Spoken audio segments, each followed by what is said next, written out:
Armelle Le Golvan n'est pas une artiste, ce n'est pas une écrivaine, ce n'est pas une dessinatrice, ce n'est pas une peintre. Armelle Le Golvan n'est rien, ou si peu de choses. C'est du moins ce qu'elle pense d'elle-même. Et c'est ce qui me la rend si précieuse. Tout cela, évidemment, vous l'aurez compris, n'est qu'une pirouette rhétorique. Armelle Le Golvan est bien une artiste, une vraie, de l'espèce la plus rare. Une écrivaine, une dessinatrice, une peintre, précisément pour cette raison si commune à nombre d'artistes. L'autodéni, la dénégation de soi. Armelle Le Golvan possède une richesse qu'elle a la modestie de prendre pour une névrose. Le sentiment de sa propre illégitimité d'artiste. Ce n'est pas chez elle une coquetterie. Elle est convaincue d'être moins que les autres, que tous les autres. Il n'y a pas d'horizontalité, d'égalité dans sa façon de jauger autrui. Elle raisonne essentiellement en termes de hiérarchie des valeurs, des talents, de verticalité humaine. Il y a des gens plus et des gens moins dont elle se réclame. C'est ce qui rend touchante sa vulnérabilité tremblante, sa maîtrise tremblée. Armelle Le Golvan fait partie des personnes qui me sont les plus essentielles. Celles qui veulent effacer leurs traces de pas au fur et à mesure qu'elles marchent pour être sûres qu'on ne les retrouvera jamais. C'est la raison pour laquelle je lui ai demandé de collaborer à quelques-uns de mes films où elle m'a fait un travail parfois comparable à l'un de mes dieux. Le dessinateur belge Guy Bellert,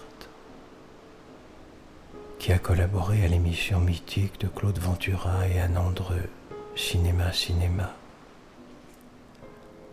Armelle Le Golvan a instinctivement compris que ce qui me hantait, c'était la mythologie du cinéma de cinéphile, comme d'ailleurs la plupart des cinéastes de ma génération.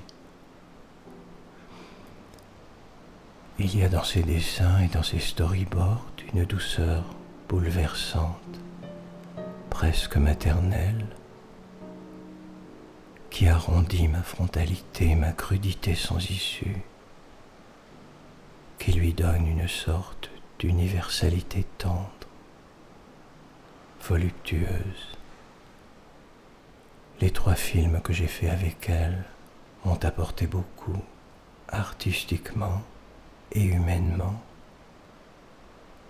Autant dire, oui, Armelle Le Golvan est authentiquement une artiste, une écrivaine, une dessinatrice et une peintre, qui est enfin devenue visible à force de s'être rêvée invisible. Je lui dédie ce qui est à mes yeux la plus belle chanson de la langue française, après la chanson des vieux amants de Jacques Brel. Les gens qui doutent d'Anne Sylvestre. J'aime les gens qui doutent, les gens qui trop écoutent leur cœur se balancer. J'aime les gens qui disent et qui se contredisent et sans se dénoncer. J'aime les gens qui tremblent, que parfois ils nous semblent capables de juger. J'aime les gens qui passent, moitié dans leur godasse et moitié à côté. J'aime leurs petites chansons, même s'ils passent pour des cons. J'aime ceux qui paniquent, ceux qui sont pas logiques, enfin pas comme il faut. Ceux qui, avec leurs chaînes, pour pas que ça nous gêne, font un bruit de grelot. ceux qui n'auront pas honte de n'être au bout du compte que des ratés du cœur, pour n'avoir pas su dire « Délivrez-nous du pire et gardez le meilleur ». J'aime leurs petites chansons, même s'ils passent pour des cons. J'aime les gens qui n'osent s'approprier les choses, encore moins les gens.